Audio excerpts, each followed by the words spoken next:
see that? The excitement of comics, it just hit him right in the face. You know, did you get on my screen? Nobody wants to see him. Oh, I'm bleeding on the comics. Oh, man, well, alright. Well, you can't buy these comics that he bled on, but... They'll be worth something in, like, 15 years. Yeah, right, when he becomes a big-time comic artist. But, you know, that's gonna be...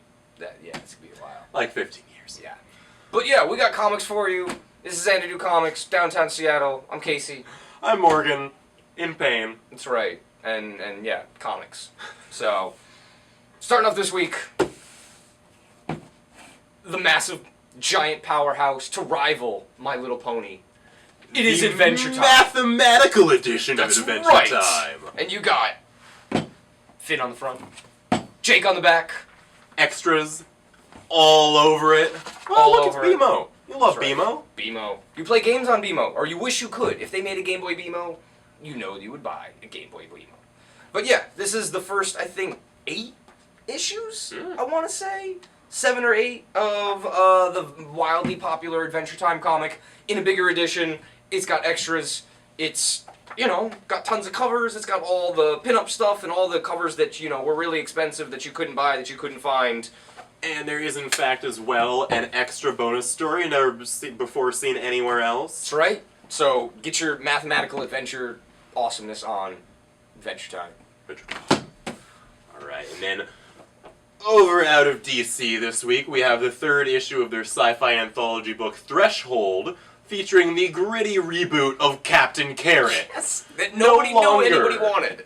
No longer is he a funny animal superhero parody. No, he is now a grizzled space pirate with a robot leg and a missing eye. This is what you wanted. That's right. That's right. Brought to you by who else? Keith Giffen. Keith Giffen. Really? I mean, I couldn't imagine anybody else. As well as an amazing Larfleeze backup by Keith Giffen and Scott Collins with big furry space pimps. Yeah, that are pink. Yeah. He's totally pink. I mean, that kind of comes prerequisite with being a pimp. I guess space pimp. Pink. Space pimp, definitely. Doing the pink. From Dark Horse this week, and the powerhouse that is the Mike Mignola comic book world here, is Sledgehammer 44, written by, who else? John Arcudi and Mike Mignola, with art by Jason Latour, who's awesome. He's been writing some Marvel books recently. He's been writing Winter Soldier. He's helping R.M. Guerra do art chores on Django Unchained, doing the flashback series. But this is, you know, great Nazi action fighting stuff. You know, if you're like in Atomic Robo, this is certainly up your alley. Jason Latour has got a really great kind of almost like Will Eisner cartoonist feel in the way that he draws his soldiers, which is really cool, and then just horrible things happen to them, and Dave Stewart is amazing with the colors. I mean, you got 3 colors in this book, and that's all you need. It just evokes such great emotion. You feel like you're in the trenches with this thing, and you look over, and it's like, boom, Sledgehammer, pow! You know, Nazi gets tagged in the face, and you're like, yay, America! You know, so... And if you feel when you read Atomic Robo that it's a little too much science and not nearly enough punching, this is for you. Punching. Lots of it. I mean, look at those fists. They're huge. What else are they good for? No. If not for punching. Punching. That's right. And out of Marvel this week, the 3rd issue of Brian Bendis' Uncanny X-Men reboot. But more importantly, Chris Bachalo's Uncanny X-Men reboot. Bendis is like this big. Yeah, and then Chris Bachalo is like this big, with his huge Sentinels and his burly Magneto. And his giant spiral signature that you know is him because it's just a friggin' spiral. Along with his redesign of Cyclops' costume that I have yet to see anyone make look good besides him. He even does when Cyclops exits, he does this when he leaves. He does. It's amazing. Just like, Yeah, it's got Magneto with his cutoff. Yeah, you know, his white sleeves, and everything. So you can just see his rippedness. For like, he's what, like 65, 70? I think at this point he's like 80 or something, but he's been turned into a baby and back again so many times that it hurts my brain to think about it. Yeah, him and Nick Fury, they could have like gun-off wars. That would be pretty cool. From Marvel Comics this week, the collection that everyone has been eagerly awaiting, but you can't get your hands on the 1st, 2nd, 3rd, 4th, 5th printings of these comics. It's insane. No one ever thought that Hawkeye would be this popular. But you know what? Now he's like on the front lines of the Age of Ultron thing. I mean, he's like on the cover. He's on more than one cover. Yeah. Not since, again... He has a whole variant to himself. He has a whole variant, right? I mean, this is not like, you know, West Coast Avengers 1989. I don't understand it. But maybe it's because this comic is brilliant. I mean, we've talked about this at great length. It's Matt Fraction, David Aja, Javier Pulido. It's all that you need from Marvel Comics. It's like the best thing they're putting out. Yeah, it's freaking can't really dispute that. No. Every once in a while, sales and quality actually match up. You know, and you hope that Marvel would listen, and they just don't mess with it. But whatever, take what you can get. You also get, in addition to the first 5 issues of the series, there's also a really nice Young Avengers Presents issue that Matt Fraction wrote a few years back, featuring the first meeting of course, the Clint Barton and Kate Bishop Hawkeyes. So that's a really fun thing that they threw in the back there. With art by Alan Davis. Ooh, always classic. Who also has his new issue, Wolverine #1, out this week with Paul Cornell, relaunching Wolverine, you know, in addition to Savage Wolverine and Wolverine and the X-Men, because you really can't have enough Wolverine. Quota of minimum of 5. Minimum of 5. Oh, yeah. And Dark Horse's new Star Wars series continues here, still penned by Brian Wood, still drawn by Carlos D'Anda, still probably the most competent Star Wars book in the last 5 years. Outside of that amazing Agent of the Empire series. Yeah. That's just because that was a beautiful book that we were not worthy of. No. But it didn't sound like this. No.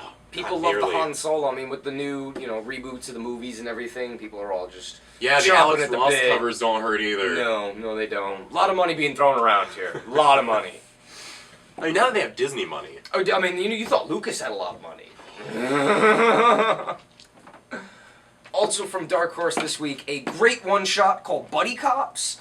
Now, I had not heard about this. I read the solicitation, and what I took away from it was beer and a 1970s android and, you know, kind of buddy cop mentality. And I was like, okay, this could probably be cool. And I looked at it, and yes, it's friggin' awesome. It is super, super cool. There is a definite kind of early Invincible vibe, kind of a Cory Walker deal. But yeah, the opening spread here, I mean, you're gonna get your money worth within 3 pages. Yeah. You know, absolutely. I mean, this is like Lethal Weapon, but done kind of sci-fi, and done maybe in like 1996 by a really low-budget movie production company, minus the mullets. You know, there's no mullets, which... This could have benefited from mullets. I don't know. It might hurt. Yeah, it might really hurt the book there. But there's giant orangutans. Bears. There's bear police officers. There's like 5 short stories in here of absolute nonsense. But it's $3.50. I mean, look at that. You know, Robot Brain needs beer. You know, Next Wave, anything. I don't know. Yeah, really good. You're getting no less than 3 giant monsters destroying the city in 1 issue. Yeah, totally. Really good. What more can you ask for out of your cops? Yeah. And out of DC this week, still reeling from the loss of Damian Wayne, Batman and Robin is picking up the Requiem, sort of mini crossover they've got going through the Bat books. Yeah. And this is unique in that how do you really do a Batman and Robin book when Robin is completely and totally dead on the end of a sword? Well, by doing a silent issue of nothing but Batman brooding and Alfred crying. That is how. All by Pat Gleason. Rendered beautifully by Pat Gleason. When we talked about the chin earlier, he did this one shot of a chin that's like the greatest Batman chin ever, that you were like, he needs to do a Judge Dredd comic. Yeah, on that alone, yeah. I think that the hiring process for Judge Dredd comics should really be, okay, show us your best chin. Yep. Give me what grizzled can you do? chin. Yeah. And it has to be at a certain level of grizzliness. I swear, if I was in charge of 2080, Pat Gleason would be on that all shit the dread. right now. Yeah. And finishing up this week from Image Comics in a slightly oversized format because they couldn't fit it all in the one normal size is Change, #4, written by Arlish Kott, art by Morgan Jeske, colors by Sloan Long. This has been a terribly confusing monthly book, but extremely cool at the same time. Arlish Kott did Wild Children, which was a little, you know, it was fun. It was a little Grant Morrison-y derivative, but this is really him coming in more to his own. And We talked about this when the first one came out. It's basically there's this entity that comes back through time to destroy Los Angeles, and these three people have to band together to stop it. And by issue 2, you're flipping through it, and there's just like panels are breaking down, and weird psychedelia is happening. People are dying over here, and there's drugs being taken over here, and there's all sorts of strange goings on. But it's really, really interesting. And now that the last issue is out, I'm very excited to kind of read them all and take it all in as kind of a thing. But yeah, much like Morrison Comics, it requires more than the one read. It's got a really good... I sort of think of it as the same way sort of as Casanova, whereas... Very much. Monthly, it will make no sense. No. And you need to accept that when you go into it. Yeah. And there's something with the, there's something about having a comic that's on that layer, where you just almost don't get it immediately because there's so much going on. I mean, for paying $3.50 for a comic, I want something that's going to be more than 10 minutes. Oh, yeah. Something that you're going to go back and reread and dissect, and the layers. Man, the layers. All metaphysical and whatnot. Or, like an ogre. Like an ogre. Like Shrek. Like Shrek. This comic is like Shrek. Buy it for your children.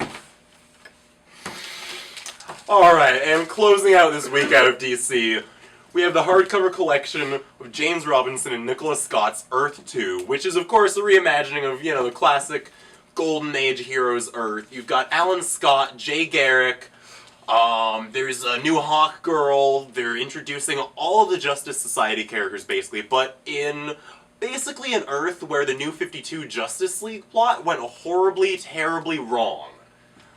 A little bit of spoilers here. The Trinity is dead, and everyone else is left to pick up the pieces. And this is, of course, James Robinson, who is one of the most competent superhero writers at DC. Yeah. Like, he writes some seriously solid superhero comics you just don't quite see the level of quality of anymore. No, and the Shade collection that he did just came out last week, which was phenomenal. We talked about that, and that was really quite badass. You know how we feel about James Robinson. Yeah, Starman. Cool. So I think that was about everything this week. Oh, and we will also be having tonight at 6:30, from 6:30 to 8 p.m. is our discussions from the Long Table, which is our monthly meeting of all thing comics. And we'll be talking, hopefully picking out a few new books to read, as we usually have monthly books that we discuss, but everything kind of finished up, and we forgot to pick new ones. But yes, more comics reading. So yeah, come join us, geeks, 6:30. It's better than bitching about stuff on the internet. Many things are. Many things are. Cool. We'll see you guys next week. Thank you. Goodbye, everybody.